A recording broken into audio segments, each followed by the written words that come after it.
Bonjour à tous et bienvenue dans notre compte-rendu matinal.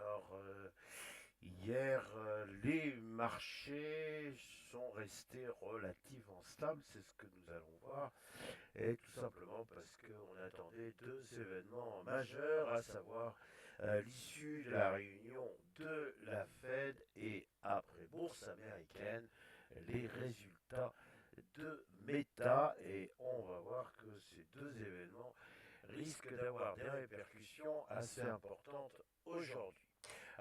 Débutons immédiatement par notre CAC 40. CAC 40 qui est toujours engoncé dans son rectangle de transaction entre 7800 points et 7900 points. J'ai titré acheteur repoussé. Pourquoi? Bien, tout simplement parce que on voit que la séance d'hier s'est matérialisée par une petite bougie avec un tout petit corps, mais surtout une grande mèche supérieure. Alors, comment pouvoir interpréter cette bougie? Bien, tout simplement par le fait qu'il y a eu une poussée dès l'ouverture par les acheteurs. Ces derniers ont réussi assez rapidement à retrouver la petite résistance des 7920 points, mais ils ont été quasiment immédiatement contrés, et le CAC 40 a finalement terminé quasiment stable avec une hausse pour le moins symbolique de 0,06%. Le CAC 40 est à 7861,96, donc il est encore en deçà des 7920 points, et l'on voit bien qu'il n'y a pas le prétexte, l'étincelle qui ferait que les acheteurs pourraient s'enhardir au niveau des 7920 points. Et quand je dis s'enhardir, ça voudrait dire déborder ce seuil pour aller viser clairement les plus hauts, à savoir les 8260 points. Nous sommes toujours loin de cette hypothèse haussière. Le CAC 40 fait du surplace. Et il fait du surplace parce qu'effectivement, il est encore sous le coup de la fameuse transaction entre l'Europe et les États-Unis, et plus, pas forcément les jours, mais les heures, plus les heures passent et plus l'on s'aperçoit que quelque part, Monsieur Trump aurait eu tout le monde, et que finalement les gros gens par devant, eh bien ce sont les Européens, en particulier pour ce qui nous concerne, la France. Même le Premier ministre est venu dire qu'effectivement il y avait eu un gros malaise, c'est le moins que l'on puisse dire. Si je peux exprimer un propos un peu trivial, je dirais que M. Trump nous a roulé dans la farine. Effectivement, c'est pas agréable, et ça ne donne pas effectivement l'envie pour les acheteurs de se surpasser. Nous en sommes là, et encore une fois, j'ai plus qu'à me répéter, et vous allez le faire avec moi. Tant qu'on n'aura pas débordé les 7920 points, c'est pas la peine de se précipiter pour effectuer des acquisitions. Si maintenant je vais du côté du S&P 500. Alors le S&P 500, incroyable, incroyable, mais vrai, ça fait deux séances de baisse consécutives. Alors je me moque un peu, et pourquoi je me moque un peu? Parce qu'effectivement, le S&P 500, depuis le fameux jour du Libération Day, vous vous souvenez, lorsque M. Trump avait annoncé en grande fanfare sa nouvelle politique douanière, il y avait eu un choc. Ce choc avait ramené le S&P 500 sur 4950 points, et depuis, c'est une hausse continue, petit à petit, vraiment une tortue, une toute petite tortue qui avance, mais qui est tellement sûre de gagner que finalement elle regarde s'il y a des lapins ou des lièvres autour d'elle et elle s'en moque, elle avance. Oui, mais même quand on est une tortue, on peut parfois manquer un peu de souffle et c'est ce qui s'est passé avant-hier et hier, donc 2 jours consécutifs de baisse.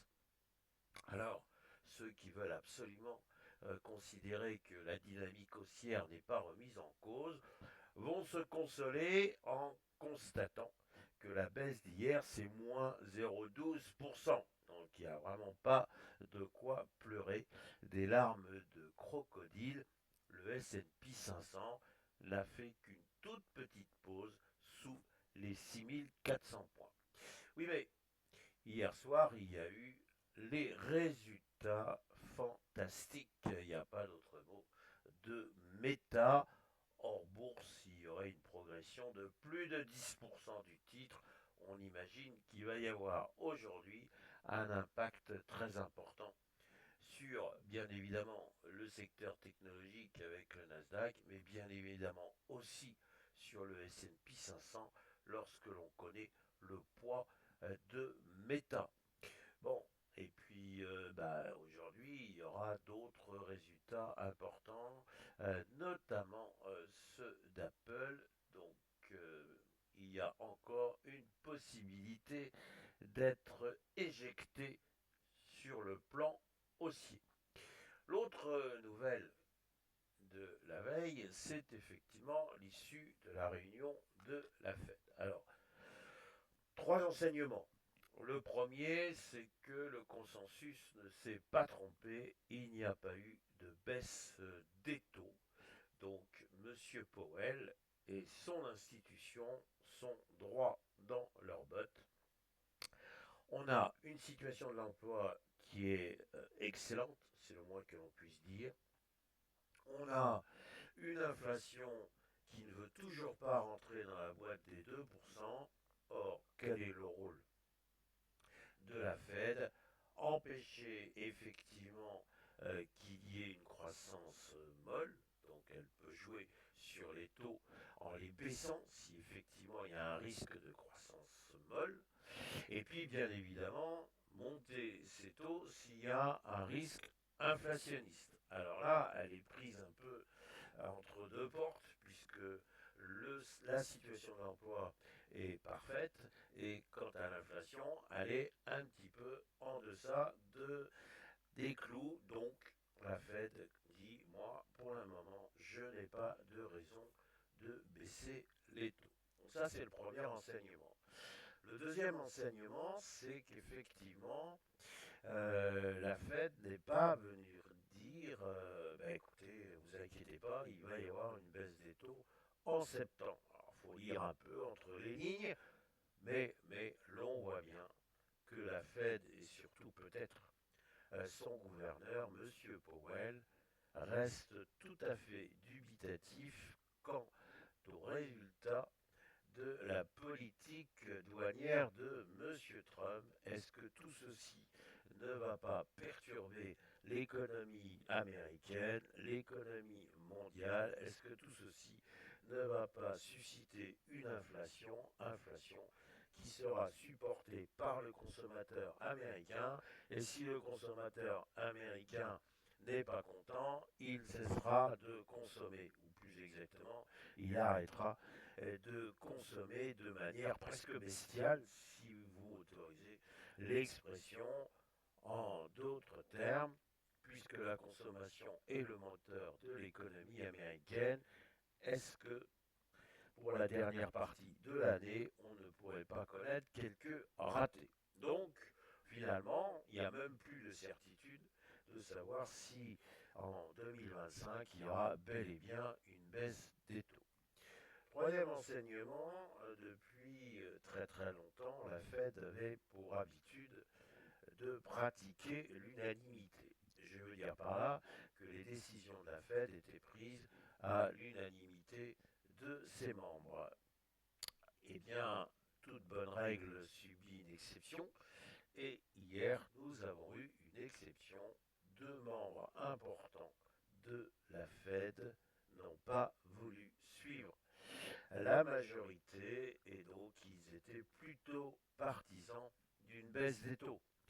J'en ai déjà parlé, je continue d'en parler ce matin. Ces deux personnes ont été nommées par Monsieur Trump. Tiens, tiens. Et il y en a même un qui serait a priori le favori pour remplacer Monsieur Trump au mois de mai 2026. Tiens, tiens, tiens. Alors, dans ce contexte, eh bien effectivement, on a des opérateurs qui peuvent encore se réjouir de ce que Monsieur Powell et son institution maintiennent une indépendance, et cette indépendance, quelque part, elle rassure. Alors donc, la petite pause d'hier soir n'est pas du tout certaine dans la mesure où le S&P 500 pourrait bien retrouver des couleurs positives dès aujourd'hui avec Meta et encore une fois une forme de soulagement en provenance de la Fed. Voilà nos réflexions du jour. Il me reste comme d'habitude à vous souhaiter une excellente séance en vous rappelant que demain il y aura encore une journée un peu difficile. Ce sera lors de la publication des chiffres mensuels de l'emploi et on verra si effectivement ces derniers donnent ou non raison à la Fed. Voilà, il me reste donc à vous souhaiter une excellente journée, une excellente séance et vous dire à demain et avec grand plaisir.